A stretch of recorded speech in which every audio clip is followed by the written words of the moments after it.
we had a disagreement on the rating of Lady Bird. I said it was a 9.5 out of 10, and you said it was what was your rating? What I actually said was a high 6. Yeah, I said low 7, high 6. So like a 7. Yeah, like a 7. Essentially. Okay, I mean 7 is the lowest 7 you can go. So, yeah. Well, yeah. So I actually can't see where I put it. Okay, yeah. So low 7. Okay, so I was looking on the Wikipedia page of Lady Bird, and I can't believe I forgot to bring this up. And basically, Michael, this backs up my point of view, and basically makes you look really stupid for not liking it as much.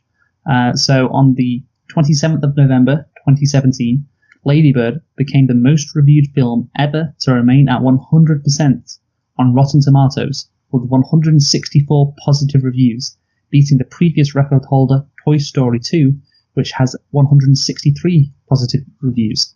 It stayed at 100% until 196 registered reviews.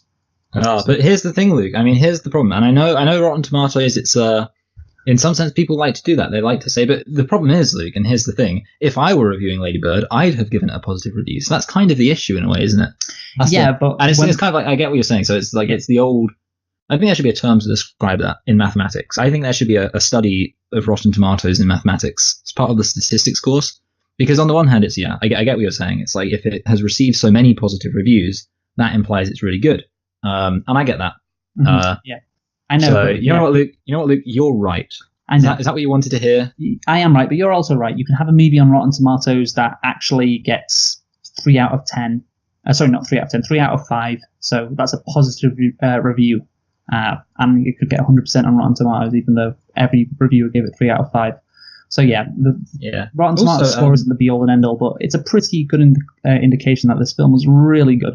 I was going to say, before Lady Bird, I think it was Get Out, which is kind of funny for you, because your top. Oh, well, it said it was Toy Story 2.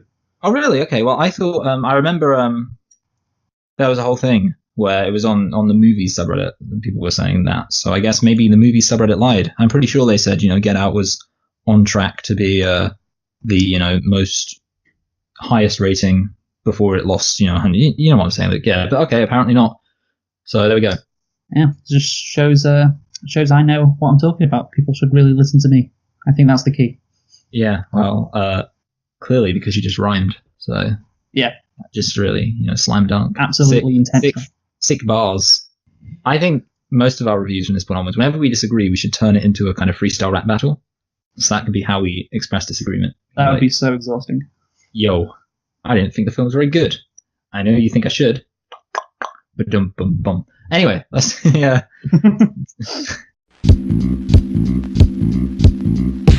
up, chump, Biggie Smalls rips it quick and kicks it quick. You know how black niggas get. With the hoods, fatigues, with the boots, with trees. Flipping trees, making crazy G's. Hitting buckshots at niggas that open spots on the avenue. Take my loot and I'm bagging. Pimping hoes that drive Bobos and rodeos. Flash the roll, make a wet in they pantyhose. Damn, a nigga style is unorthodox, grip the clock. When I walk down the crowded block, just in case a nigga wanna act out, I just black out, blow the motherfucking back out. That's a real nigga for you.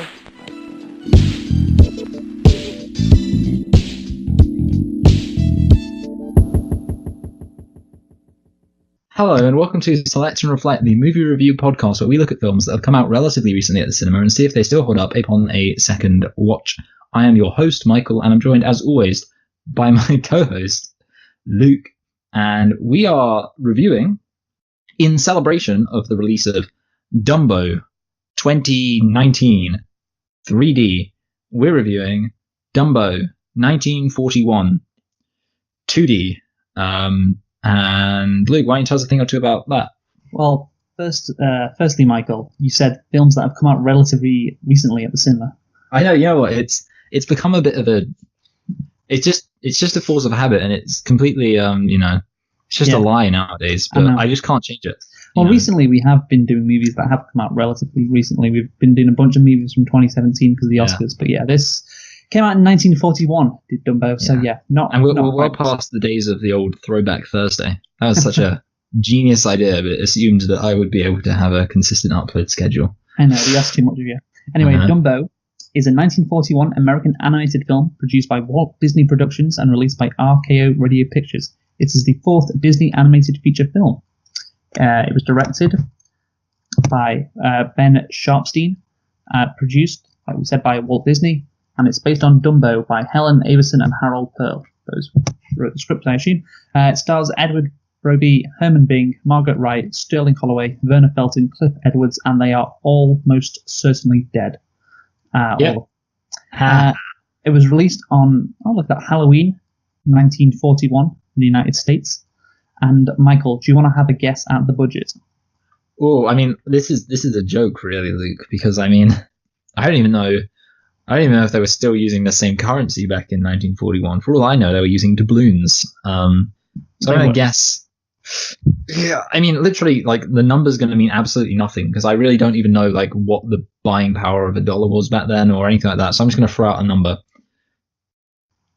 6 million?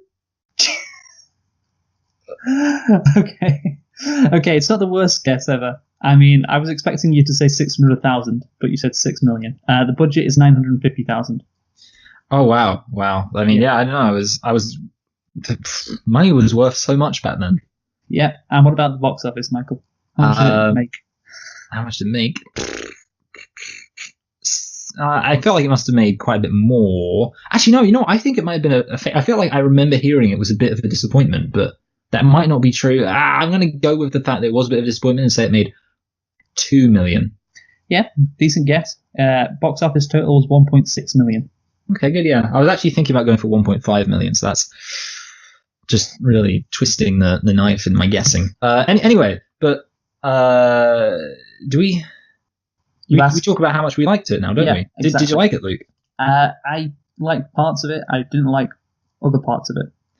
Okay, I did like this, and reasonably enthusiastically I liked it. So yeah, well, we'll see. Okay, so you mean like that? I mean, I like. If you're gonna say it like that, Luke, then I especially love the racist parts. That's what I need to clarify. Okay. Yeah. My main concern, to be honest, actually, for me, it was the opposite. I disliked all the parts that weren't racist. Anyway, okay. But regardless of how much we love racism, we always have nitpicks, don't we, Luke? So how many nitpicks do you have? I have 2. Okay, see, I've actually got like 5, which is insane. Right. Because I feel like we've had like a nitpick drought recently. Well, yeah, these Oscar movies that we've been doing, they don't really have a lot of nitpicks. Yeah. Maybe I need to get back on the nitpick bandwagon.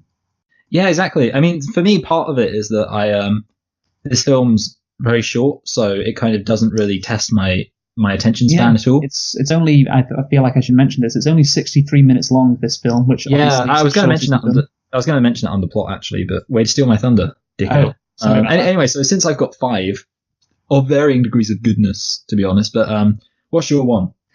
What's my 2? Oh, 2. Sorry, I forgot what you said. Well, one of them is I never listened to you. One of them's quite shit, actually. So the director is called Ben Sharpstein, and when he was coming up at the start, his name, I thought it said Ben Shapiro, and I was just really shocked. How would you explain the racism?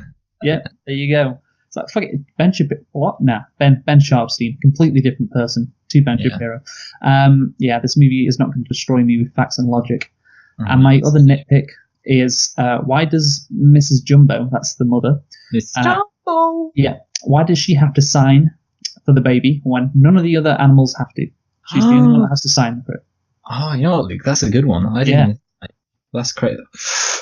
That's the worst thing in this film. But yeah, shockingly, neither of those 2 are my 5. And like I say, they're expect the Ben Shapiro one. Oh yeah, that would be kind of insane if it was. But yeah. So my 5. Okay, the first one I've got. These aren't in any particular order, although because I got some of them the first time I watched this, some of them the second time. So yeah, the elephant lifting another elephant onto their backs is just. I mean, you know what, Luke? It fails to suspend my disbelief. The idea that an elephant can suspend another elephant fails to suspend my disbelief. That's great. Well done. Like, imagine that with your nose lifting somebody onto your back. Crazy. Then okay, this one isn't. You know, I might move this one to the end actually because it's a bit of a weird one. So I'll just move on to. Are we supposed to accept that the term pachyderm is just standard nomenclature? I really just wanted to use the word nomenclature, but also like everyone just uses this word pachyderms, and I'm like I've been thinking about this for a while. Because Who's everyone, Michael? Well, like, okay. The mouse says it. Who else? And the ringmaster, and he says it twice. He says it once to his assistant. He's like, I dreamt of a pyramid of pachyderms. And then later on, he says, ladies and gentlemen, you will see. I know he's not Dracula, but I can't do it real voice. I can tell what he was saying. You will see the many pachyderms jumping on top of each other. And I'm thinking to myself, like, I've never heard the term pachyderm used outside of the context of this film. Do you know what term most people use, Luke? Elephants. You'd never guess it. Elephants, yeah. I'm surprised they weren't singing When I See a Pachyderm Fly. Great stuff. What's your next one? Of course, really, pachyderm is another one of the problematic elements in this film. It's very offensive to the South Asian community. Anyway, so the other one, this one's a legit one. The hippos would die underwater. There's a scene where it shows all of the different animals sleeping at night, and it cuts to hippos, and they are, breathing underwater. You can see air bubbles coming out of their nose, and that would kill them. You can't just breathe in and out underwater indefinitely. They're You'll not die. fish, are they? And then this one's another legit one. Elephants don't drink through their trunks. There's a scene where Dumbo drinks some water and he sucks it up his nose and then he swallows it through his trunk. Of course, we all know what elephants actually do is they suck it up into their trunk and then they push their trunk into their mouth and squirt the water down their mouth. Anybody who's seen an elephant drink knows that. Anybody. I mean, like, imagine that though. Imagine actually drinking through your nose. That would, like when you're drinking and someone makes you laugh or something and the water comes out your nose and it just ruins your whole day. Yeah. And okay, so this one's the weird one. Wasn't the Happy Birthday song under copyright? Because something I've heard, and it was like a big deal, quite recently, the Happy Birthday song came out of copyright protection. Of course, talking about Happy Birthday to you. And it was like one of those little facts people tell you, like, technically speaking, you're breaking copyright whenever you sing the Happy Birthday song. Who the fuck has copyrighted a Happy Birthday song? Well, I don't know. I mean, maybe, to be honest, I could have looked this up, but at the time I wasn't sure how many nitpicks I was going to get. So I thought if I look it up, I might find out I'm wrong. So wow, way to be lazy, Michael. No, it wasn't lazy. It was just intentionally manipulative. Okay, let's look at Happy Birthday song copyright. But anyway, yeah, so I was thinking to myself, like, hey, what's Disney doing? Spending money? That's probably where the majority of that, what was it, 900,000 budget? Probably where the majority of that went. Not to the animation or anything. No, yeah, to getting the Samurai Company registered a copyright in 1935, and in 1988, Warner Chappell Music purchased the company owning the copyright for $25 million, with the value of Happy Birthday estimated at $5 million. So there you go. In 1988, Happy Birthday was worth $5 million. Fantastic. That's why, I mean, when you were at school, and it was someone's birthday, and did you like sing people Happy Birthday at your school? Yeah, I did it in primary school when it was someone's birthday. Yeah. What song did you sing? Happy Birthday to you. What do you mean? Okay, that's crazy because your school was just openly violating copyright because we sang a really terrible song, a knockoff of Happy Birthday that went Happy Birthday, Happy Birthday, Happy Birthday once again, and then it kind of went on. It was. But the other song goes Happy Birthday, Happy Birthday, Happy Birthday, Happy Birthday. You know that song? No, I've never heard that tune in my life. I mean, it's quite I don't know. It's like a pop song. Anyway, plot.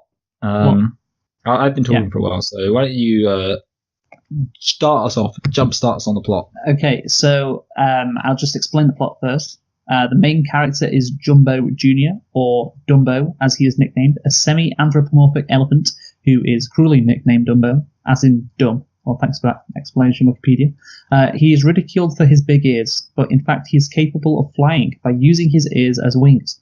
Throughout most of the film, his only true friend, aside from his mother, is the mouse, Timothy, a relationship parodying the stereotypical animosity between mice and elephants. So there you go. Yeah, mice and elephants, like, I don't know. So what you're saying is this film is all about, defying conventional divisions between different groups. Yeah, that's what it's all about. That's the message of this movie. Yeah, when did that thing start between mice and elephants? Like, elephants don't like mice. You know what? I feel like I could easily see it having its origin in, like, folklore. So kind of, like one of those, how, I don't know, people like the sort of things like the weasel's really sneaky and, stuff like that. I can't think of any other examples, but and that's where it all comes from. Maybe it was like, these cultures that had elephants, they were like, oh, but what if elephants are scared of mice? And that was the whole thing. Okay. So anyway, the plot, Michael, what do you got to say on the plot? I've got a lot to say. Well, not a lot to say, but I'll just start in a random place. It's not going to be very well organized. It's just everything I had to say about the plot. And I want to start off by asking, did this film invent the whole concept of, like, the stork delivering babies? No, I don't think so. Well, I'm sure it did. Stork delivering baby. See, this is what I could have done. What's Like- behind the myth that storks deliver babies? Okay, it looks like it was. Oh, it's from European folklore. See, folklore. That's the answer. Whenever anyone says like, "Oh, where does this come from?" Just say folklore, and it's like the most generic answer. I'm glad Anyway. you really have been doing your background research on this, Michael. I know. Well, the thing is, I wanted to ask these questions or anything. The other thing I wanted to say, well, I guess what I would have said then is twofold. Number one, that this film is very short, but you already said that. The other thing I want to say is this film, it's very dense. Like when you think about it, quite a lot happens quite quickly. It was like the pink elephant scene, and I was checking how much was left, and I was like, wow, there's only 10 minutes left. And I was like, well, when you think about it, that makes sense, because literally you've got, they're in a tree, they're like, how do we get up here? Oh, I guess we flew, sing a song, oh, we can fly now, and then, oh, I'm going to fly around the circus, film over, plus credits. 10 minutes, and it's like kind of crazy in a way that this film, like, I appreciate the fact that this film didn't feel underdeveloped. It didn't feel like it should have been longer. It felt I'm going to disagree with that. Oh, really, Luke? So Yeah. you think? Do you want to see more racism? I don't know. What did you think was underdeveloped or could have had more focus on it? Well, essentially, you're right, Michael. This movie is too short. Well, you didn't say it was too short, but I'm Yeah. saying it's too short. I put words in my mouth. Yeah, sorry about That's that. And it is undeveloped in quite a few areas, mainly the characters, and mainly Dumbo. And I think what my major issue with the actual plot is that Dumbo, what does he want, Michael? What does he want? Like, He wants to be accepted. Yeah, but he wants to get back with his mother, doesn't he? Yeah. Yeah, I It's mean, a bit like Anakin Skywalker. Yeah. So yeah, you can a bit like Anakin Skywalker. Oh God. Yeah. So Dumbo wants to get back with his mother. He wants to be accepted, etc. But I don't think he doesn't seem to really care that much about him, being a star like the mouse wants him to be. The mouse wants him to be like the star, and is like, you're going straight to the top in that weird New York accent he's got. But the thing is, Dumbo, he only really wants to be with his mum. Like, that's what he cares about the most. So I was thinking, wouldn't it be good if obviously his mum gets locked away? She gets imprisoned because, she freaked out after all the kids were bullying Dumbo. Instead of him just, going along with being a star because the mouse said it, what if, like, the only way that he could get his mother out was becoming a star? Like, they could have the mouse could have a conversation with Dumbo, and it's like the mouse could be like, what do you want, Dumbo? Do you want your mum? And he nods or whatever. And then the mouse is like, hey, the way to get anything around here is for you to become a star of the show. Then the ringmaster will get your mother out, and he can do, you can do whatever you want. And then that would give him a motivation to help him get his mother back. And obviously it helps anyway. Like, he does become a star. He manages to fly, and his mum and him get like their own special private carriage at the end, and they're reunited. But it would have been good if that had been acknowledged. That had been like the central plot point. Like, he needs to become a star because he needs to get his mum out of her isolation that she was in. Yeah, you know what, Luke? I mean, that's a perfectly good point, a perfectly valid point. I think the only thing I would say is that for me, it wasn't very consequential for me personally. So basically what I'm saying is you're 100% right in that would have been an interesting thing to have, a good way of directly connecting Dumbo's motivation to the kind of logic of the film. So the logic of the film is, Dumbledore becomes famous, therefore Dumbledore gets his mother out, therefore everybody lives happily ever after. Michael. Did you just realize what you said? What did I say? You said Dumbledore, and you said it twice. Oh man, I can't wait to go back and listen to this, because this is going to be nothing more fun. Dumbledore. Fucking Dumbledore. Oh no, it's only downhill from here. J.K. Rowling retroactively says Dumbo was actually transgender. That would be good. Yeah. I mean, maybe to be honest, actually, what gender is Dumbo? Did they ever say? I think they say is it he. Yeah, he's probably a he. I mean, because... Jumbo's a guy's name, I guess. No, I mean, the woman is Jumbo. Oh yeah, sorry, yeah, you're Mrs. right, yeah. Jumbo. Yeah, so I guess yeah, but I think, to be honest though, there's no evidence he's a guy, apart from the fact that I'm literally referring to him as a guy. Anyway, so let's just go back. I really got thrown off track with the whole Dumbledore thing there. I was gonna say, okay, so the logic of the film is that Dumbo becomes famous, or Dumbo wants his mum. Dumbo becomes famous, and because he's famous, he gets his mum out. Everyone lives happily ever after. That's the logic of the film. But the character's motivation, of course, there's no point, like you say. I mean, I'm basically just throwing a argument earlier thing back at you, literally just repeating it to you. And yeah, the mouse never says, hey, if we do this, this will happen. Even though that is eventually what does happen, it's never connected. And I agree with you. That is a perfectly valid point. The only thing I'd say is that I don't know that for me that was particularly consequential. I don't know how consequential it was for you. Well, it's nice to just give him motivation. Like, I was thinking throughout the movie, like, does Dumbo really care about being a star, and is the mouse kind of just like using him? Like, that's what I was thinking. Obviously, it wasn't acknowledged, and it wasn't going to be acknowledged, and expect that. But like, if you look at it from another way, it's like the mouse wants him to be a star. And at the end of the movie, when just before the credits come up, if there's a newspaper, that says that he got signed a Hollywood contract for like $1 million, and the mouse is his agent. Yeah, that's more than the budget of this film. Yeah. So, well, there you go. So the mouse clearly has a motivation to actually use Dumbo, or like I said, though, it wasn't going to be acknowledged in this kid's film.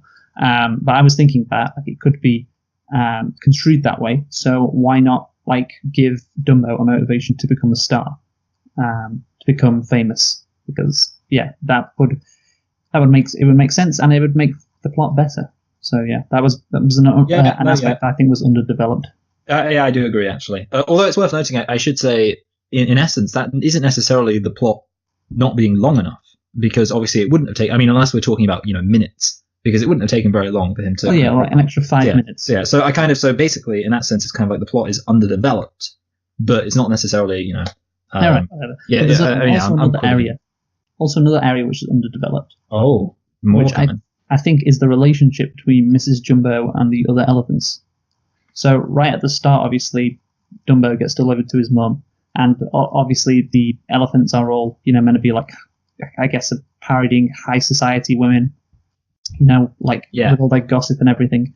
But like the episode where Marge becomes a socialite because she gets that Chanel dress 2 times in 2 weeks. Wow. I know. It's always relevant. And so I would have liked it if Mrs. Jumbo, like, she was looked down upon by the elephants more, and that was more like fleshed out. Like there was a real disagreement. Well, not disagreement. There was a real distance between Mrs. Jumbo and the rest of the elephants. So it feels so stupid saying Mrs. Jumbo, by the way. Like I'm gonna just call her Mummaphant. The mum. Mummalant. No, there's no way of doing it that makes it work. Just the mother of Dumbo. I don't know. But I would like to see if there was Mumbo. Oh god, if there was a bigger distance there, if that was fleshed out more, like the elephants really didn't like Mrs. Jumbo, and Mrs. Jumbo didn't like the elephants, or the elephants really looked down upon her, and then I think when she gets locked up, it would have more sort of significance, because I think that was an element they could have, like I said, they could have just fleshed that out more. Yeah, I agree. I mean, obviously, we kind of just jump in media rest, as the kids are saying nowadays, where it's just, in the middle of everything. And I guess, maybe that reason why she's rejected is kind of present. But yeah, I mean, in a way, even if it was something superficial, I mean, the problem is you can't literally, I guess one of the problems, in a way, is that Dumbo obviously is, what's the word, like isolated and rejected because of something superficial. And I guess, like, in a way, if you also had his mum, the same thing, then it kind of is like superficial. I mean, you could have kind of possibly got away with not even having her be kind of, rejected by the wide group until she gets Dumbo. And in a sense, that's kind of true. But it's like, it's implied in a way that the stork kind of appears that, she's still a bit of an outcast. Not like a literal outcast, but, they just kind of just don't really care about her. Maybe she's just old. I don't know. For some reason, I mean, the only thing I really remember is, the guy was like, is anyone here expecting? That's how he sounds. The stork.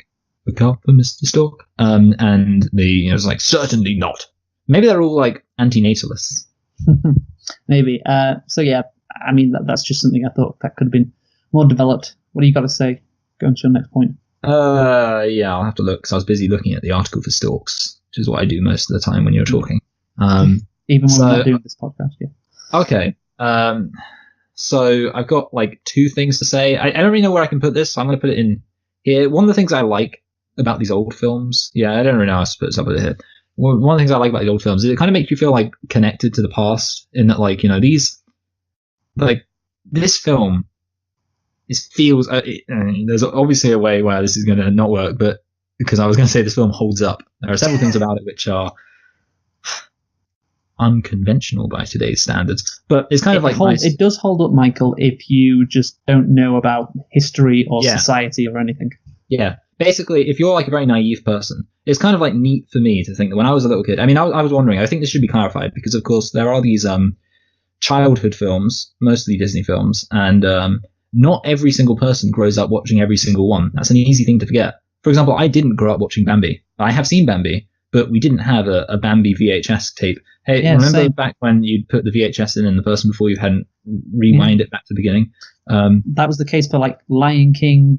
I had a VHS of Lion King, and what else did I have? I think I had a VHS of quite a bit. I had a VHS of Pinocchio, Lion King 2, Simba's Pride, and Dumbo. But that's I had Dumbo. So you did have Dumbo, because I was wondering, because it's worth clarifying, because obviously, I would imagine, in some sense, that anybody's experience of any of these films, these kind of classic Disney films, is going to be affected by whether or not it's past. I had Lady and the Tramp as well. I definitely remember. Oh yeah, we had Lady and the Tramp too. Yeah, wow. Yeah. I haven't seen Lady and the Tramp in ages. No, neither have I. So I can't wait until they remake Lady. Is that coming out, Lady and the Tramp? I think it is, isn't it? I have no idea. I might look it up. Just can't wait for the scene with the Siamese cats. Yeah. Okay.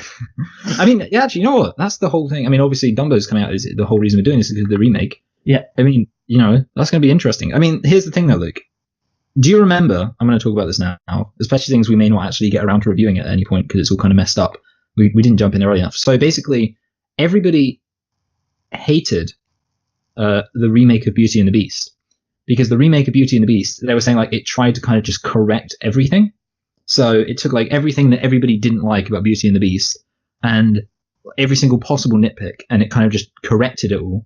And everyone was like, you kind of just, made it seem bad because it seems like every single thing is just an attempt to retroactively explain everything else. And it was like, obviously Beauty and the Beast was made in like the 90s, so there wasn't as much to be dealt with. Things like people said, is Beauty and the Beast feminist enough? So obviously in this thing they made it like really feminist. It's like, yeah, Belle's just super feminist. And everyone kind of just found it a bit hacky. So I kind of wonder, I mean, obviously there's plenty of things to be changed in a Dumbo remake, but I could almost like, it would be kind of funny if they just did it the other way, went all the way back around, and suddenly you just got, Martin Luther King shows up, young Martin Luther King, and he says, wow, if that elephant with big, actually, just looking at this, the elephant's ears are not that big. I mean, they are. I'm looking at the Dumbo. Have you seen the live action remake of Dumbo? I mean. Oh yeah, the poster. Okay, well I'm looking at something from the trailer. I clicked on the trailer, and his ears aren't that big, so I don't know. Maybe in the poster his ears are quite big, so I don't know. We'll see how they do it. Anyway, so basically what I'm saying is when they remake Dumbo, maybe they'll kind of overcorrect, and it will be a bit kind of like they're just saying, we're sorry. And we'll get onto that at the end, Michael. Get onto that at the end when we predict it. Yeah.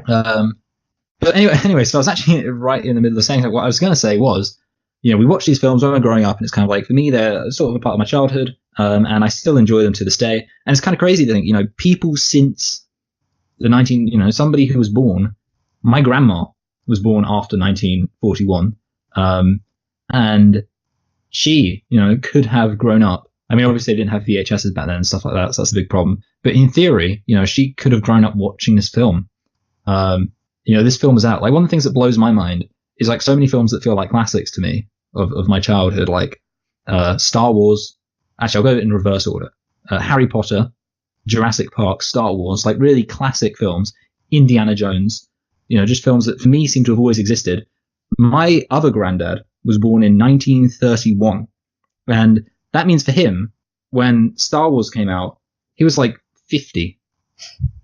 Yeah. That's just mental. So is your point, like, my point is that it's kind of nice to know that there are films that have just existed for so long. And it's like, you feel like, when you're watching it, like, wow, there were people in 1941 who were sat in the cinema and they were watching it. And, I don't know, it just makes me feel connected to them. Okay, fair enough. Yeah, you're right. Some movies are definitely old. Good point. You can't deny it. But no, it's kind of like, obviously they're old. And also, I mean, the great thing about like animation in particular is like this kind of animation holds up. Or like holds up. It's like this animation, it doesn't feel dated. Like obviously, for example, when you're watching, I don't know, Gone with the Wind, it's very obvious that it's, old. But this is not quite as obvious. And the final, do you have anything else to say about the plot? Yeah. All right, you go now. So obviously, like the whole thing about this movie is that Dumbo. Why is he getting picked on? It's because he's got a problem. He's got ears that are too big. Yeah, that makes him a freak. But it's the whole Rudolph, the red-nosed reindeer kind of thing. Like, hey, actually, you know what? I wrote Rudolph down. That was literally going to be my point. It's a lot like Rudolph the Red-Nosed Reindeer. Yeah. So obviously, something that makes him a freak, Rudolph's red nose, actually makes him special, and Dumbo's ears actually make him special.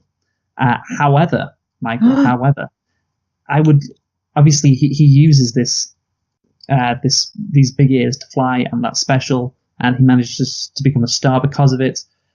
But I think that it would have been better if he had managed to escape the circus and not used his ears to make himself special, but maybe used his ears to escape with his mum, perhaps. I don't know how. But that's the issue with the ending, and one of the issues with this movie is like he doesn't actually escape being in this environment, which isn't very nice to animals. I'm kind of straying into the problematic part of this podcast, but yeah, that's essentially one of my issues with the plot. Is like it ends with him, just touring America, but he doesn't actually escape from being in this environment, which some could label quite cruel, given what can happen. So I mean, for me, I wanted to bring Rudolph up. I kind of actually didn't even make this connection, but the whole Rudolph story is like such a bullshit story, because basically it's somebody gets bullied relentlessly, and then when he's useful, all these fake friends, take them.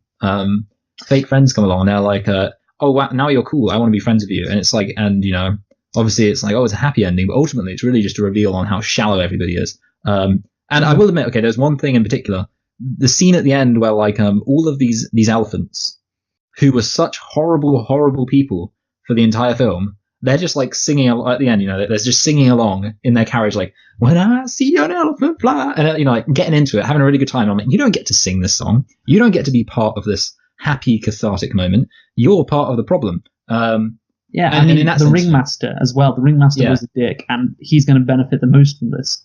Yeah, exactly. I mean, like, that's the thing. I guess the main trick is don't think about it too much. I mean, that's the problem with like a lot of these classic stories. If you think about it too much, like, you realize that almost every single, great classic story is kind of, just awful. Cinderella. Exactly. Yeah, Cinderella. That's a really good one. Cinderella's about a poor woman who's made to work, and then she becomes a rich woman who lives off the, wealth of all the hard work of all the peasants. It's the story. Yeah, it'd be nice if she didn't have to marry a prince to have a decent life, but there you go. Yeah, I mean, like in some sense, obviously I say don't think about it, and it's a bit of like a bad thing to say, but I guess in a way, it sort of like helps that this story, I mean, this is my just kind of throwing out their theory, it helps that this story is from the perspective of an innocent child in a way, and maybe that's a bit weird, but obviously, like, for example, with Rudolph, I realize Rudolph is supposed to be like, I don't know, a little kid, I guess, although really that's stupid, because why would Santa be using little kids to pull his sleigh? He should be using big, strong bucks. But whatever. The way you said that was great. Yeah, manly reindeer. But like, so Rudolph has a conception of how just messed up the situation was, and yet he's still kind of accepting. But with Dumbo, I can kind of just say like, okay, Dumbo's so naive and just adorably innocent about the world around him that we'll just accept that while not having fundamentally changed the systemic structures that underpin, the bad aspects of his life. Yeah. He's happy because he's got his mummy. Isn't that cute? When they're all just together and they're so happy. He's got a mummy. Yeah, that's a good point you made. Just don't think about it too much. Because if you do, then, it can be quite... It can put a downer on things. And it's supposed to be a happy ending, but again, I just thought, okay, he's just going to... Well, what happens when he gets too big? Like when he grows up. He can't fly. He can't fly. That's what they should have made. They should have made an edgy Dumbledore. I was about to say Dumbledore again. That's crazy. I should have made an edgy Dumbo sequel for 2019 where it would be like maybe, like Creed. So you get like this other elephant with massive ears, and he's like, being picked on. And then you get Dumbo, and he's like, hey, I can train you. I used to have massive ears too. But then I kept eating so many peanuts. He's just got sunglasses on. No more. He's got sunglasses on and he's smoking. He goes over to like his mum's grave. It's like, it gets harder every time I visit you. Are you proud of me, Mom? Are you? Classic. Anyway, yeah. So this is the final thing I want to say. It's kind of a big thing. It was one of the things I could have actually had this as a whole other section, but I didn't really know where to put it. So I'm going to put it here. And I don't know. I mean, maybe you'll say that we can talk about this later. So I'll try out the feels, Luke. The feels. Do you think there's a more appropriate moment to talk about the feels? No, let's do it. Yeah, the feels. Okay. So, like, for me, and this is a genuine story, and I have to bring this up because it's going to become relevant in a way to my ultimate favourable opinions of this film. Oh, okay. I see. No, that all makes sense. The first time that I watched this film, like, for this podcast, so obviously I've watched it loads of times when I was a kid. The first time I watched it for my podcast, for some reason I was really tired, and I just couldn't handle just how adorable Dumbo was and how sad it was when he saw his mum. And I was just like, I just wanted to cry so much because it was just so intense. And did you though? You know, like, okay. I genuinely did cry. Oh, man card. I know. But here's the thing, okay? And here's the thing. So I was like, okay, that was, weird, and it's kind of like, I know it's a baby excuse, but I was like tired. So I was like, okay, that's fine. But the thing is, I wasn't planning on watching this film several times because I was like, well, I've seen it so many times as a kid, just watching it once would be enough because I kind of already got most of it in my head. But I was like, that wasn't really an objective experience because, I don't know, I just couldn't handle it. So I came back to it. I decided to watch it literally just before we did this podcast now. So I watched it while I was eating my dinner. And again, the Baby Is My scene, Baby Mine, I don't know what it's actually called, the song. But like when he's just being taken off and it's like, she takes out a trunk and she's like trunk and he doesn't want to leave him, and I was just like I genuinely, like, I felt myself welling up a bit even watching it the second time in slightly more or slightly less than 1 week, I think. It's just so, I'm glad it gets better. I'm glad those pink elephants show up and sort everything out because it's just so, she doesn't get the baby first of all. So she's like, oh no, I want a baby. She can't get it. I want a baby. Can't get it. And then everyone's making fun of her little boy, little Dumbo. Yeah. And then someone bullies Dumbo, and she's like, she gets really angry, saves the day. And then he goes to see her, and it's incredibly emotional. You're right. It's just so beautiful, Luke. It is. Yeah. And I don't know, like, that's the thing. Like, I would just say that I don't think. I know. this is obvious, but then we haven't really reviewed any films like this. There's not been a film we've reviewed so far that's just like really tugged at my heartstrings quite as much as this. I think the closest contender would probably be Coco. Yes. But even then, it was just with Coco, it was just the end. For this one, it was like the middle. It kind of worked better in a way because it was like a second act thing. Like, it ended very happy, so it was like, you're very, heavy in the middle, and then you kind of get happier at the end. Whereas with Coco, it was like just sort of not very emotionally intense, and then suddenly just out of nowhere, remember me. Do you remember that song? Yeah, remember I do. Me. I remember that song. Yeah. Anyway, yeah. So basically, but I think honestly, like, I don't know. I think this is up there as just one of the most, for me, emotional films I can think of. I can't really think of a film that's. Well, it's something that everyone can relate to, unless you're an orphan. These Disney movies must be really hard if you're an orphan, man. Honestly, I was thinking that, like, because it was sad for me, and I've never even been like, I was actually did a double take. I was like, hold on a minute, is my mum in jail? Because I was like, why am I so sad about this? And I was like, oh no, she's fine. My mum's fine. I left my mum. But I was like, imagine if you're watching this and your mum, is in jail. Oh my word. There are people right now and their mum is in jail, and they watch this film, and it's just going to destroy them. Yeah, but what if she did it because, she robbed somewhere? Like, yeah, that's true. Yeah. Anyway, yeah. No, you're right, though. It is incredibly emotional, and I think the relationship between Dumbo and his mother, Mrs. Jumbo, is, I think, one of the most, like, genuine, like, organic, beautiful relationships you've seen, that we've seen so far, reviewing all these films. It really does hit the heart, especially with that Baby Mine song, especially. Baby Mine, don't you cry. I think that's the lyrics. Yeah, and I did want to say, like, a few more things about Dumbo, but under animation, and it kind of, like, plays in, but it's just a weird situation, so it's fine.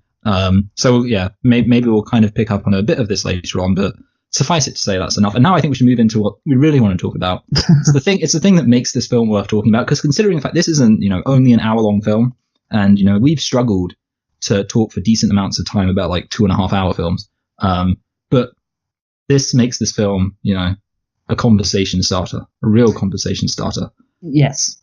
The problematic elements of this movie, and they are infamous, especially one.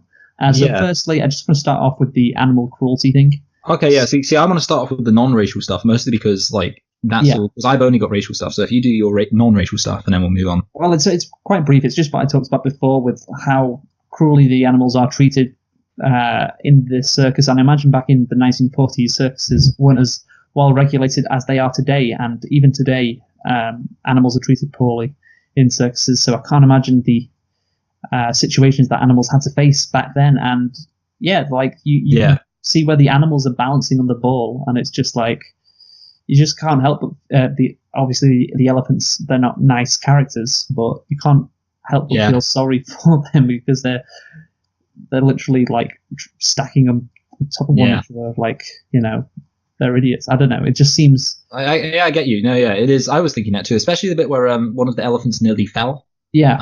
I mean, it's worth, the whole idea of them, doing the scene and clearly not really having rehearsed it is kind of silly. But, obviously wouldn't do it in real life. But either way, yeah. And also, I mean, I suppose you could talk about the bit where the clowns are like, "Oh, that was stupendous. Next time we'll have him jump from..." That's their accent, right? Yeah, that's exactly what they sound like. They did sound. They sounded like the Sharks from West Side Story. No, the Jets from West Side Story. Yeah. It was incredible. We're Jets. And they were like, "Oh, it doesn't matter if we make him jump from 100 feet." And they're like, "Wouldn't that hurt him?" And I was like, "Yeah, they're elephants. They don't have any feelings. Doesn't matter. Whatever." And obviously that's an example of them being real bill hooks. Yeah, so the movie kind of portrays that in a negative light. And when Dumbo's mum is getting, whipped and stuff for being angry, obviously you're meant to feel sorry for her, and you're meant to obviously understand why she's doing that. You're meant to sympathize with her. She's just protecting her baby. So, you're meant to understand what's happening to her is bad, but still it does happen. Yeah. And but it's quite upsetting. The important thing is, Luke, that now we live in the 21st century, and nobody would make a film that glosses over the animal abuse that occurs in a circus environment. Oh, I cannot wait when that sequel comes out. I cannot wait to do The Greatest Showman. Yes, it's going to be good. Anyway, so anything else that's non-racial? No, I don't think so. Okay. I was wondering, when you said you had some stuff that wasn't necessarily racism, I was thinking maybe you're going to talk about if the portrayal of the woman, the female elephants was sexist. I think obviously it's sexist, but I mean it's that kind of stuff is still around today in movies. So stereotypes exist for a reason, Luke. Yeah, if you were to single that out, yeah. There's the whole fucking Sex and the City movies. They are literally just those elephants, but women. That's true, yeah. Yeah. Anyway, we'll now to the racial stuff, Michael. But the first thing I want to say, you can talk about the other thing. I want to be the one to drop this. Okay. The head crow is called Jim Crow. Yeah. Jim Crow. Oh, you couldn't make it up. It's beautiful. Remember though, this movie came out I think 4 years before Song of the South. Yeah. So Disney, they were just getting started. I was going to mention Song of the South during the what's it called? Happy Working Roustabouts. Yes. Got you. Yes. Yeah. But anyway, yeah. So, but the obvious other thing with the crows, I mean, the crows, it has to be said, the crows aren't as bad as they could be. Apart from that, you got the Jim Crow thing, which in a way, I guess it's a joke, which is kind of, I mean, that's the thing. Obviously, it's one of those things where it's not, you have to know the context. Mm-hmm. And I don't think that the character is even named, on the screen. So in a way, you kind of got that. But that's what they do. But the main thing is obviously that they're just kind of stereotypes. Yes. With their broken English and their jazzy singing. Yes. So I just want to say, by the way, the leader crow, played by Cliff Edwards, was originally named Jim Crow, apparently for script purposes. Oh, okay. However, all of the other crows are voiced by African American actors who are all members of the Hall Johnson Choir.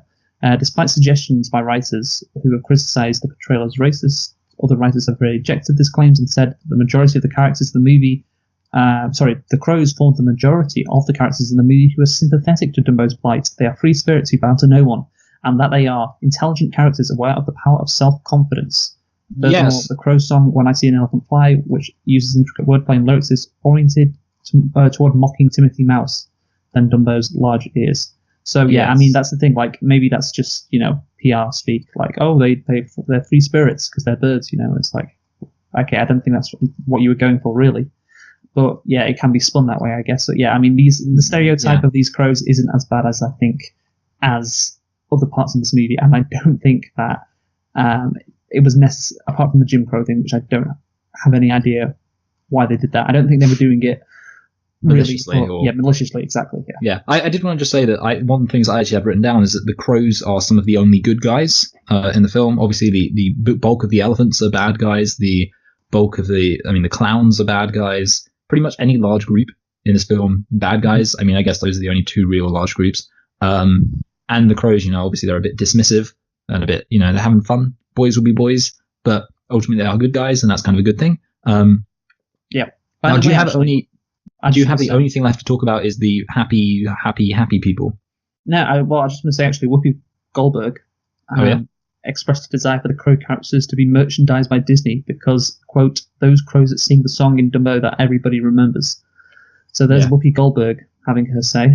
No, yeah, I agree. I mean, that's the thing. I think in reality, obviously, they're stereotypes, but, it's a very, very easily excused thing, and it's fine. And obviously, if we were like cancel Jim Crow, everyone would, that's not really appropriate. The other thing I want to say, this is actually moving. It's one thing which is me over-interpreting the film in a way. But I'm going to throw it out there anyway. And it's a good thing, which is why maybe, I'm being very nice to them. It's the line about where he says the elephants are a quote-unquote proud race, and he says it very dismissively. And I thought, like, one of the things that is kind of relevant is the fact that the elephants could be interpreted, if you wanted to interpret these things, as being, representing a sense of, like, racial purity. Because they're like, oh, we're a proud race, and he's going against our great ancient customs, and therefore he's no longer a true elephant. And Mouse is like, a proud race. You ain't shit.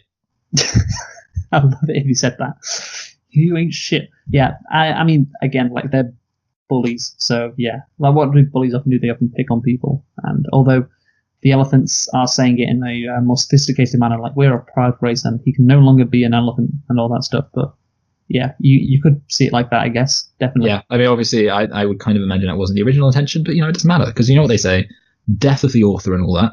We're free to interpret the film as being anti-racist. And on that note, it's time to end. Join us next week for yes, I don't know actually what we're doing next week, but anyway, we're not ending, of course, because we are now going to talk about a song that is just incredible. And when it was being played, because obviously before watching this movie, I was aware of the racism, the crows, and the racism surrounding the crows and how infamous those characters were. But I was not aware of this song, the song of the, I'll just get this correct, the song of the roustabouts. That's what it's called. It is the third song, I think, in the movie. Yes. Yes, and it is obviously played when all the men are putting up the circus after they've just been on the train. And Michael, what is the skin color of these men that are putting up the circus? I believe they are black. They are black. They are, and obviously there are white characters in this movie. So initially, I was just looking at that and I was thinking like, oh, they're all black. And then the lyrics of the song start, and it goes like, "We work all day, we work all night, we never learn to read or write." Yeah, I wrote that down. Immediately, I was thinking like, what the fuck is this? Is this racist? What is this song? Like, because I didn't have a clue about it. I obviously, because I watched Dumbo when I was a kid, I remember parts of the song, or not parts. I remember like the tune and I remember seeing it, but actually listening to the lyrics, it's like, wait, what is this? And you just read the rest of the lyrics for this song. Yeah, we slave until we're almost dead. I remember this. Yeah, we're happy-hearted roustabouts. See, I wanted to bring up Song of the South in that context, because obviously the main criticism of the Song of the South is it's basically this guy living on a plantation in the southern US, and he's really happy. He's like, ho ho, skippity doo da dippity day, even though he should be a slave. And obviously in this, like, you've got the same thing. It's like basically the idea that black people are happy being slaves. So the next lyrics are, we don't know when we get our pay. And when we get our pay, we throw it all away. Yeah, we throw our pay away. We get our pay when children say, with happy hearts, it's circus day to day. And there's eggs and bacon, what we need. I'm just going to read out the rest of this, Michael. Got you. Because I think it's necessary. Eggs and bacon, what we need. Yes, sir. Boss man hounding, keep on pounding. Boss man hounding, keep on pounding. Pull that canvas, drive that stake, want to doze off, get those clothes off, but must be awake. Here we go, this is the other part. Keep on working, stop that shirking, grab that rope, you hairy ape, pounding, pounding, pounding. So, technically speaking, we're all apes, Luke, because we are all technically great apes. That is the official taxonomical classification, so it can't be racist. So obviously the song is, it's implying that slaves, that these people are like slaves, and they work all day, but they're happy. It's fine, because slaves are happy to do the work, and the song even mentions that slaves were also satisfied with working for no pay, and that they, they're not really worried about it. And also, they're not very good with money, and that's probably why they're poor, because they probably just go and spend all their money on drinks and playing bones. And it doesn't even matter, because all they care about is children laughing. And like you said, they would just throw it away anyway. Like, exactly. They don't need to be paid good. If anything, we're kind of helping them by not paying them, because they just go and spend it on some malt liquor, no doubt. And also, they're very lazy. What they really want to do deep down is just sleep, like the lazy people they are. Probably munch on some fried chicken. Is this song as racist as the song Coontown by Johnny Rebel, which features the lyrics, they don't do nothing but sleep and doze, they don't wake until their eyes are tired of being closed. It's a half a day's work for them to scratch their nose in Coontown. That's probably more racist. Yeah, well, why would Johnny Rebel be a racist? Anyway, you just reminded me of that with the whole lazy thing. Yeah, so basically that's what we've established. So black people are lazy, they are very irresponsible with their money, they are illiterate, and they don't really care either about getting paid. And then they should just work really hard and be happy. That's the thing. And also they're big hairy apes. Yeah, hairy apes, like they're dark skinned. That's it. Like if they were just normal skinned. Wow. If they were just normal color. I mean, technically in the 1940s, white was the normal color, and it still today is in America. So it's not wrong. But not for long with this great replacement. Yeah, but anyway, so if the workers were a mix of races, it would still be like classist, because we can't read or write, or we just spend our money away. Like that is how people who are upper class, in this country especially, probably the same in America, because I think I've seen some Fox News stuff on it. But yeah, like people, what's the stereotype in this country? Like people on benefits just buy like TVs and phones and all that, and don't actually and look all-inclusive Benidorm holidays. Yeah, exactly. And so if it's not racist, and it looks like it is racist, it's definitely classist, at least. Yes. It's like, they're just black because, hey, guess what? It was dark, so they look dark. Well, it's definitely classist. And here's the thing: like this song is very bad, and it's incredibly problematic, as they say, and it is something that I do not expect to be in the new Disney remake. And I think it's a very underrated aspect of Dumbo and of Disney racism, because we all know about the crows, but we don't know about this song. I mean, that's why, because obviously, I was saying that the crows would be the grand finale, but of course, I agree with you that obviously it's worse. It's worse than the crows. It's like much worse than the crows. I think it's mostly because of the kind of the lyrics are less obvious in a way. Like obviously, if you think about them, then you think about them. But I suppose I think it's quite a catchy tune, to be honest, Luke. So maybe if you just ignore the catchy, if you just focus on the catchy tune, it's fine. That's what it's all about, really, the catchy tune. Yeah, like that's the thing, though. I came into the song, and like I said, I was like, wait, what? What did he just say? We can't read. I will clarify. I remembered, or I didn't necessarily remember. I think I'd heard already from, I don't know, one of these like listicles on YouTube, top 10 problematic scenes from Disney, and this was like on the lower end of one of those, which really I think should probably be high. I mean, Disney are pretty racist, especially back in the day. So I don't know, but yeah, this definitely it should be higher than The Crows, and it's just not talked about enough because, like you said, I wasn't aware of it until I watched the movie, and then it's like, hey, hold on a minute, is this racist? I had to get the lyrics up, and I looked at it, and I was like, oh my god, right, this is how are people not discussing this? Like, there's a whole section on the Wikipedia page about The Crows, just nothing about this song. I know, yeah, but I think it should be got. But yeah, I think part of the thing is that it does, it's slightly easier to ignore in a way. But yeah, it is obviously the minute that you pay attention to any of it, especially if you just suddenly it's like, wait, what are they saying? And then you actually from that moment on listen to it. Yes. Of course, yeah. Obviously, you could just ignore it and be like, or you could just be like, oh well, it's just a song about working. Mm-hmm. Just, all those workers, they love working. But yeah. Anyway, so with that, we can actually move on to the music, can't we? I mean, yeah. Yes, we can. Let's go on to the music. So this movie is actually, it's fixing to be a reasonably short one, but yeah, not insanely short because, like I say, we had all that to talk about. So I've got a list of every single song in order. I thought maybe you do too, but you know what? Luke, you're always the one who has things listed. So once I get to have things listed, the first song is "Look Up for Mr. Stork." He's a Mr. and he's a stork. He brings you lots of babies, and he likes to fly in the sky like a bird with rabies. It'd be great if you actually got him up. The lyrics, I mean. But yeah, no, that's a solid song. It's a solid outing. It's a happy little song. I like the way it sounds. Not as good as the next one. Casey Jr.'s coming round the track. Coming round the track. What a fucking Here is a train and it likes to go chugga chug chug chug. What a bang! Like, yeah, it is really good. Round the track, it's coming round the track. Yeah, it's a real good. And I like the bit where it goes all aboard, like that. How do you do it? Disneyland Paris.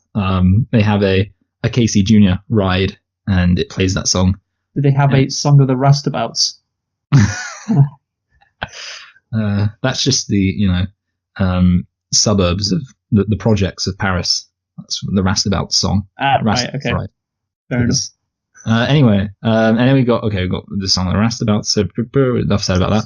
Just and then to be honest, even the next one, baby mine, you are mine. Mine is what you are, and you're a baby. Baby Mine actually was nominated for the Academy Award. Oh yeah. Okay, I want to talk about that. And also, we should mention this film won best original score or something. Best scoring of a musical picture, which I don't think is actually even a thing. Or is it? No. Yeah. No, yeah, I don't think it is. Oh no, it is actually, which is weird. Oh, well, that's okay. I got you. So it's changed. That's why. So it used to be best scoring of a musical picture. Now it just refers to best soundtrack. Oh, okay. So because the last winner was Black Panther. So basically they've changed the name. I wonder when they did. So I guess originally it was only for musicals, and now it's for anything that has music in it. But yeah, so it won best scoring of a musical picture. Well done. Oh, fair enough.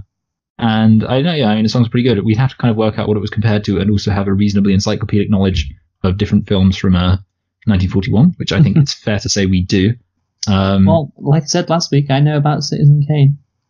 Apparently there's a film called Birth of the Blues, and a film called Ice Capades. That sounds like unbelievably punny for 1941. It's like escapades, but ice capades. Fantastic. Hilarious. The next song. There's another one called You'll Never Get Rich. That's sad. No. Anyway, next song is okay. This is the one that kind of. I mean, I don't know, Luke. I think we might need to talk about this. Pink Elephants.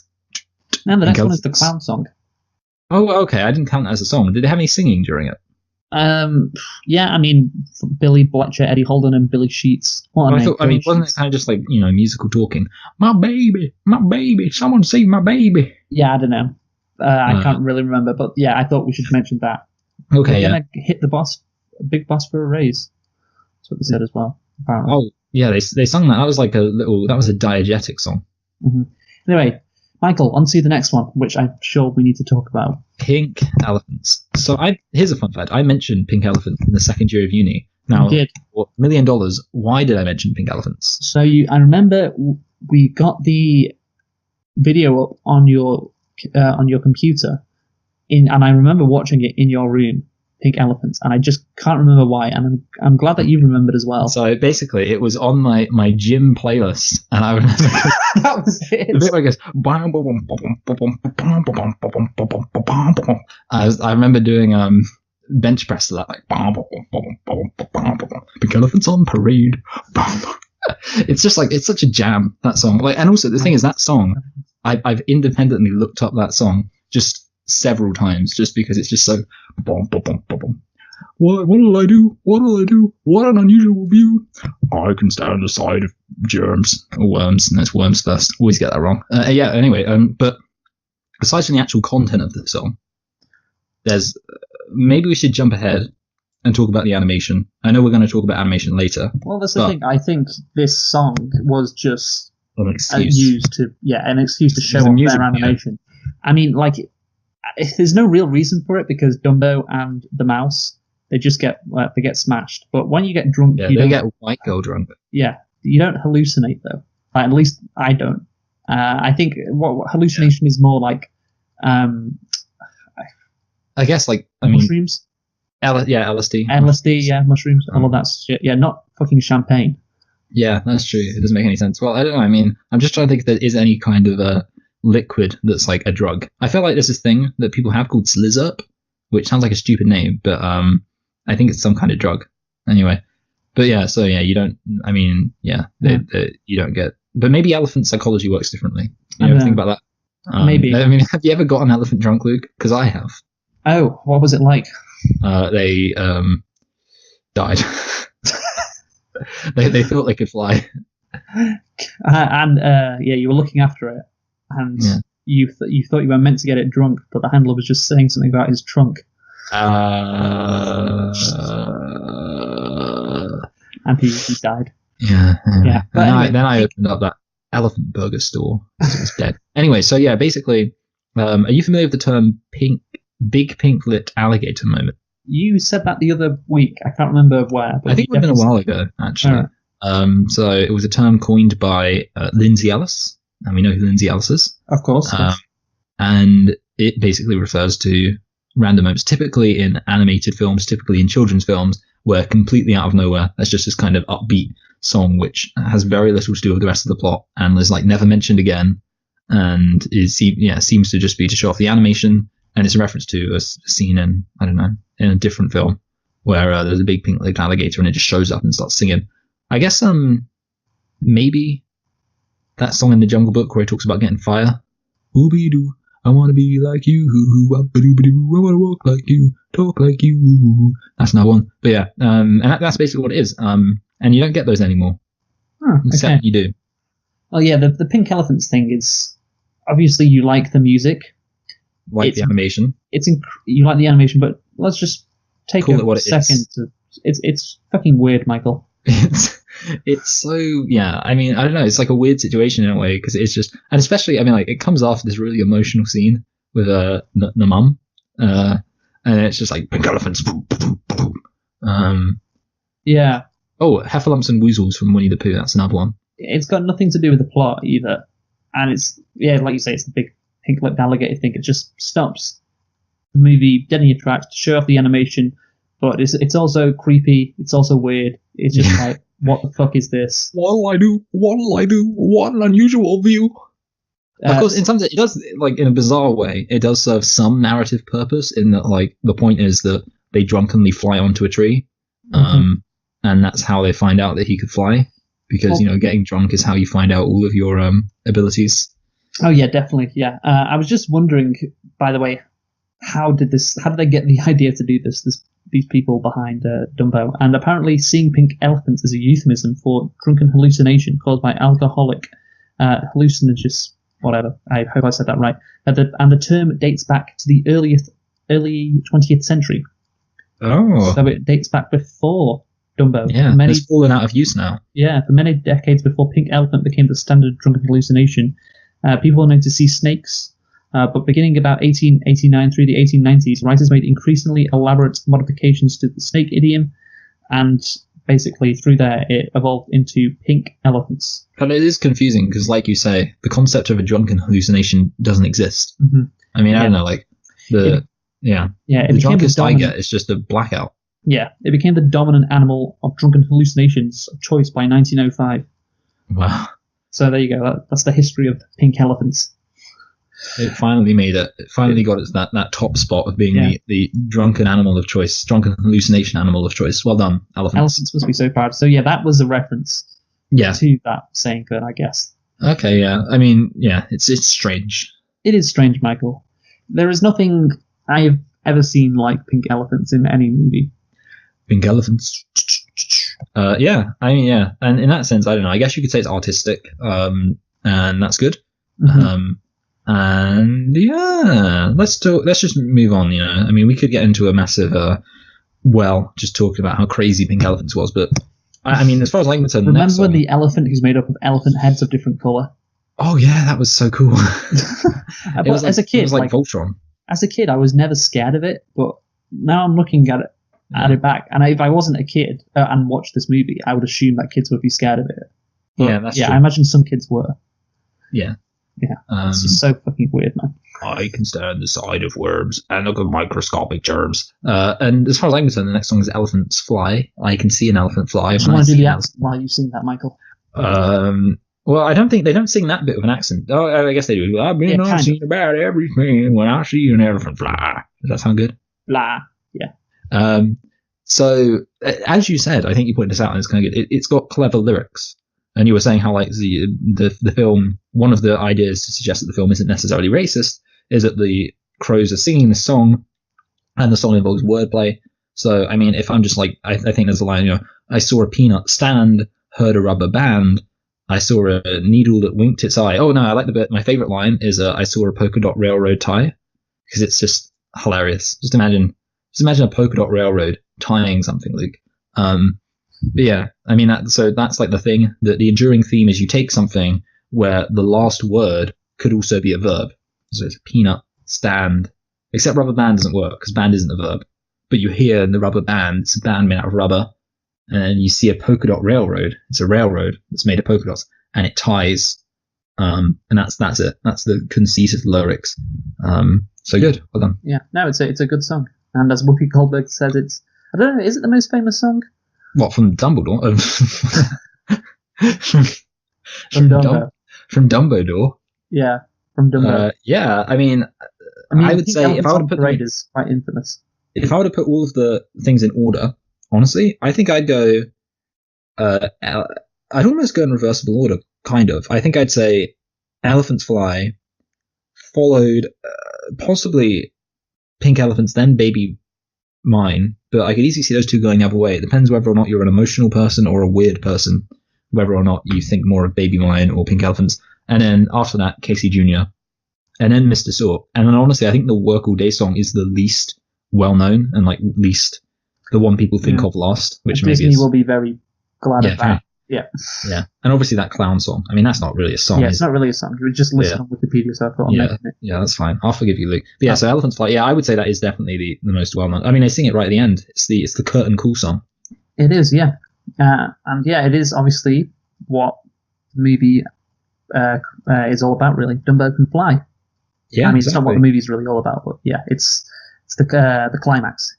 Yeah. Elephant can fly. Who would have thunk it? Yeah, and climax. Yeah. I am the voice of your subconscious mind. I'll tell you the climax. The elephant, the big ears, the one they call Dumbo. Okay. So let's talk about the characters then, Michael. If you I want to talk. I was going to talk about animation firstly. Oh yeah, let's do animation. Okay. So I mean, there's really two things I wanted to say.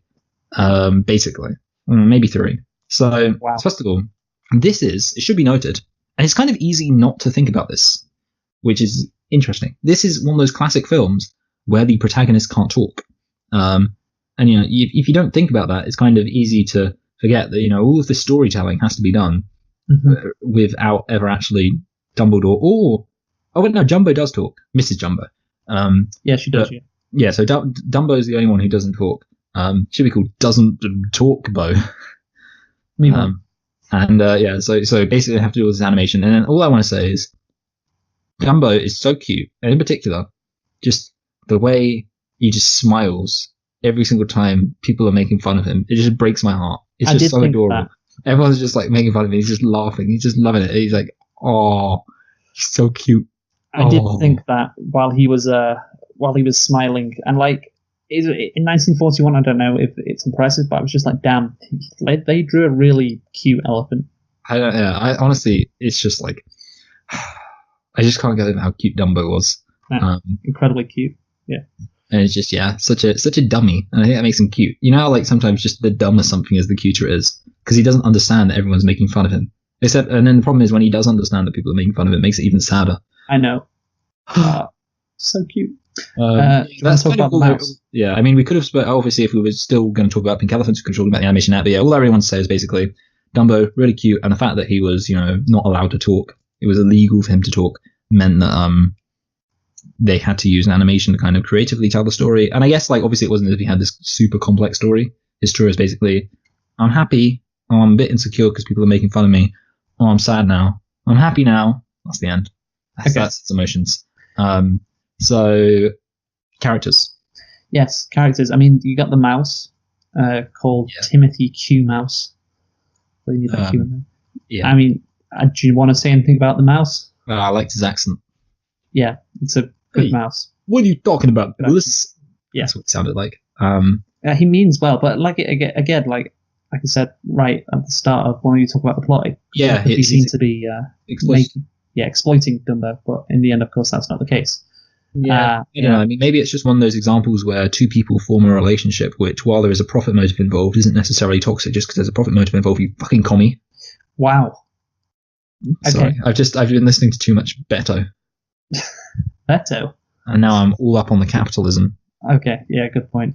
What was it? I had something to say about Beto. Was it that? Oh no, it wasn't Beto. It was the other white guy in the race who's middle-aged. Do you know what I'm talking about? For some reason, all I can think of is Cory Booker. No, he's white. Yeah, exactly. That's the problem. I was just wondering if, I don't know, maybe he was actually just really tanned and he was secretly white. What, you mean a guy who's declared? Yes. For the race? He's a mayor. Is it, don't you mean Peter Buttigieg? Yeah, Pete Buttigieg, or however you say it. He is now the darling of Twitter and all the people who put Nancy Pelosi on their mugs. He's loved by that crowd. That's because he's their guy now. I hope he judges all of their butts. Yeah. Okay. Yeah. I realized this because apparently, so I follow a guy, you probably know him, called Nate Silver. Yep. Yeah, and he said that on Twitter he was at I don't know, it was like a live podcast thing, and they would talk about the Democratic candidates for president, and apparently Pete Buttigieg got a rousing cheer when his name was mentioned, like really rousing cheer, and Bernie Sanders was also booed. So those kind of people, they're all in on Pete Buttigieg. I really hope I'm saying his name. I hope they booed him and made fun of him for being a Jew. They're like, boo Jew. It's great, Michael, because he's a centrist, but he's gay. So it's just, exactly. Just wonderful. I don't know if he's actually a centrist, but I assume by the way people are reacting to him, he just kind of says the same platitude, policy-free stuff that like Beto does, but he says it in a I think he's very close to that like Klobuchar. Klobuchar, yeah. Yeah, Klobuchar, Gorbachev. Yeah, and he's also gay, which obviously is just that helps. It really does help. I would like to see him as a vice president, so he could have a boxing match with Mike Pence. Okay, is that really why you want to? Well, I don't know. I mean, who do you think is going to be Bernie's VP? Yeah, let's just assume that he'll. I heard somebody say it would probably be Elizabeth Warren. It will almost certainly be a woman. There's, I think, very little doubt it'll be a woman because he would want to avoid. It definitely. The one thing I think we can guarantee is it won't be a straight white male. Yeah, it won't be. I would say it could be a woman of color. I could see it being a woman of color. Honestly, I heard somebody say. Oh yeah. I heard somebody say, I think this would be a bad move. Someone was like, he could even pick Kamala Harris. She wouldn't want to do that. Yeah. And then lots of people are saying Tulsi, saying, "Oh, why doesn't he pick Tulsi?" Remember when I said Tulsi Gabbard would win the nomination? Did you actually say that? Yeah, you asked. Well, you said it was like I reflexively pulled a name out of nowhere. You were like, "Who do you think's going to win the nomination?" I was like, "Oh, Tulsi Gabbard." You know.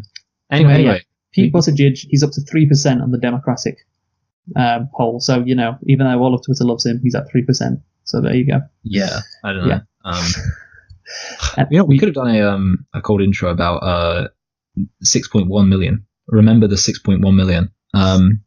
You know what I actually saw, and it's just hilarious. I saw on the Guardian this headline. It's like Beto O'Rourke smashes Sanders' record for raising money.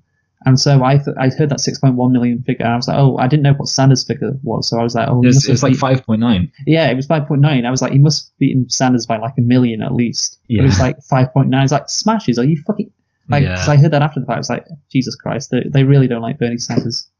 It's just it's crazy. Anyway, so moving on, characters. Mouse. Do you want me to say the names of the elephants, by the way? Yes. So there's Elephant Matriarch. That's the name. Yeah. He's no longer an elephant. Elephant Catty. Elephant Giddy. And Elephant. Okay, Prissy. The worst thing is I know which one. Oh wait, Elephant Gitty and Elephant Prissy. Yeah, Giddy and Prissy. Yeah. Yes, I said Gitty. I assume Giddy is the one who says, "Oh, ears," like that. Yeah, probably. And I assume I'm going to guess the Prissy one is the one who says like, "Gaining a little weight, aren't we?" Yeah. And who's the other one? Catty. Yeah. I'm going to guess Catty is the one who says, "You're no cream cheese something yourself." I don't know what she says. You're no, I'm basically just referring to the entire scene. Well, she's the one that doles out the gossip. Oh yeah, I got you. Yeah. It's like, oh yeah, I know. So it's not the one who's like, it's all that FREAK's problem. Yeah. Anyway. Yeah. And obviously they're all terrible people. They are. Elephants. Yeah. Are we going to get onto the conclusion then? Because I think we're done. Yeah, let's get on to the conclusion. Okay, you go first, Michael. Okay, yeah, sure. So I thought this film was real flippin' neato. In a way, I don't know. It's like the whole problem with this film is like, if we're just talking about emotion, then this film is just, a real crazy time. And in a way, like, that's what cinema and art should do. It should impact you. It should make you think, wow, that's crazy. And this film does that. So that's kind of the first thing. If we're just talking about emotion, it achieves that. The second thing, I guess, is, talk about like the animation, if we're talking about art. And the animation is effective. It's not like beautiful. There is more beautiful animation out there. But again, for the time, I mean, I don't know, I wasn't doing anything better, were they? And obviously there are some scenes that really show off the animation, like the Pink Elephants thing, as bizarre as it is. The music is pretty good. Not fantastic, but the music's fine. And I don't know, I guess I'm kind of not sure exactly how many other soundtracks there are that I would say are markedly better than it, at least in the kind of early Disney canon. And I guess really the two main things that are left are plot and the other thing. And when it comes to plot, this film, I mean, it's a very simple story, and in a way you could say it's just like Rudolph the Red-Nosed Reindeer. But it doesn't really need to be too over the top. Doesn't need to be too much. And then when it comes to the racism, I mean, the most famous thing everyone focuses on isn't really that bad, and that's the Crows. If you can just look past that one song and say, you know what, it was a different time or whatever, then good. I mean, really, basically, it's just the way things were, and it's not like this is some kind of birth of a nation thing. And with all that said, I think it depends what you prioritize. I'm going to really focus on that point I made, which is that what art is supposed to do is it's supposed to impact you. It's supposed to kind of be emotional. And in that sense, I'm going to give this, I want to say, a low to middling 8. And I would actually place it in between above It Follows, which I thought to be a very kind of effective horror film, and below Manchester by the Sea. And I really have no problems placing it there. I would say It Follows. It's kind of weird to me that these films are right next to each other, because I kind of don't view them to be that close. And yet I'm perfectly happy with where they're both placed. So it's kind of a strange situation. But, Manchester by the Sea, of course, is, very artistic, very well acted, all sorts of things, very emotional. Lots of good things to say about Manchester by the Sea. It Follows, very effective horror film, very scary. But at the end of the day, it's not that artistic. It's not that fantastic. It's not that emotional. So yeah, Dumbo. I mean, it just fits so comfortably there, and he's just so cute. So Dumbo, between It Follows and Manchester by the Sea. Okay, I'm not going to rate it that high because I'm not a racist. I knew you'd say that. Yeah. So, okay, this movie, like I said at the start, it's good in parts. Like the emotional stuff between the mother and Dumbo is really well done. The animation's good. The songs, apart from a couple, are really good as well. And there is a lot to like about this movie. Unfortunately, there is also a lot to dislike about this movie. The problematic elements, as we've discussed, you said you wanted to kind of just look over them. Or look past them, I think. That was the phrase you used. Damn right. Yeah, but I can look past the crows because, like we've said, they're not that bad. And the mistreatment of animals, it's like it's kind of framed in negative light. So I'm like, okay, I guess, it's not that. It can be upsetting, but it's because of the way it's framed, it's not that bad. But the Song of the Roustabouts, it really is just an unnecessary blight on the movie, and it is going to knock my rating down a bit because it's needless. It doesn't need to be in there. It doesn't really add anything to the story, and it is really quite racist, and I don't think you can look past that while rating this movie. Also, there's the Elephants on Parade song, which on its own I can see why you'd be a fan of, but actually in the movie it doesn't contribute to the plot. It is weird, it's bizarre, so that gets a thumbs down from me, that particular song. And so, yeah, this movie overall, I think it's okay in places. It's really bad, really, really bad in some, and really good in others. I'm really torn where to put it. Nothing's right, I'm torn. Yeah. Yeah, and also, by the way, I need to mention the plot. I wish it was, some aspects of it were developed more. And yeah, I think they could have done a good job there. So I think, I don't know, Michael. I just keep, I'm going to give it a low rating, but then I just keep thinking of like the actual heart of the movie between Dumbo and his mother. I think that is the heart of it, and it's done really well. And so I'm going to bump it up to a 6.5. That's my rating.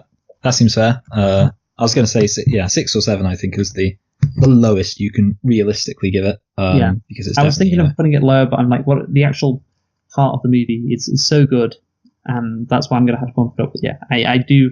If it wasn't for the Song of the whatever it's called, I would have rated it higher.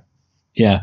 Okay, that's fine. And that's all from us. It's been a reasonably. Well, actually, it's not all from us, Michael, because we need to predict the Rotten Tomatoes score for the new Dumbo. Oh, do we? Okay. Well, in that case, I'm going to go for 82. 82. Well, that's funny, Michael, because that is what I guessed for the Lego Movie. Oh, really? Yeah, or the Lego Movie 2, the second part. I guessed it would get 82%, and you guessed. Do you remember what you guessed it would be? Lower? 76. You guessed it would be 61%. Oh, really? Well, I guessed it would. Yeah, well, I was guessing it would be viewed unfavorably. Yeah, I've got the receipts right here. It was rated 86% on Rotten Tomatoes. Yeah. So that's score 1 for me. Just 4% off I was. But yeah, so for Dumbo, you guessed 82. I shall guess... You're going to go lower than me like a bastard, and then it's going to be lower. No, I think it's going to be higher than 82. Okay, good. I think that's good, because I feel like it's more likely to be lower. But I guess I'm a pessimist. That's what I realised. The thing is, I could just guess 83 and just win automatically if it was higher. But I won't do that. I guess it'll be 87. That's what I'm going to guess. Okay. Wow. Using an odd number. Yeah. Bold strategy. So there you go. Those are our predictions. And whenever we do something like this again, I'll get up the Rotten Tomatoes score. Good. Okay, yeah. So that is it. Who knows when we'll be doing it again? But what I do know, Luke, is that we will be looking at more films. Would you agree with that? I would agree with that, yes. Michael, that is something I'd subscribe to, yes. Join us next week when we will be looking at Aquaman on the 1st of April, funnily enough. So we could have done something hilarious, like, maybe, I don't know, pretend that we're looking at a different film. Maybe we could pretend we're looking at The Dark Knight. Tell you what, Luke, it'll be ruined now because you said it. So that would be quite funny. Yeah. Is it going to be uploaded, though? It's going to be uploaded on the 1st of April. We're not actually doing it, though, on the 1st. Let me check. Okay, yeah. So it's the 1st of April. Yeah. So the Monday, 1st of April is when we're uploading it, and that works quite well. I don't know. I mean, I would say it kind of works. I mean, these people who upload these April Fool's videos, they're not planning these things out like that. And you know what, Luke? Maybe it could get us views. Think about it, okay? We could do just what would get us the most views and then lie. And that'd be the first people, and everyone would laugh. They go, I thought you were going to talk about The Godfather. Well, actually, you were talking about Aquaman. And then the cold intro writes itself. Like, April Fools, we're doing Aquaman. Genius. Yeah. Anyway, but until then, yeah, I did that thing I did where I set up the outro. I thought you were meant to do the outro from now on. Oh, am I? Okay, well, until then. You know what? I'll just do it to make it easy. So, who have you been, Michael? I've been Michael. And I've been Luke. Thank you for joining us. We have been selecting and reflecting on Dumbo because of the release of the new Dumbo coming out soon. Join us next week for Aquaman, and we will be doing that because of the release of Shazam. Goodbye. Aquaman. Robots in disguise. Autobots roam the galaxy to fight the evil forces of Black Manta. What?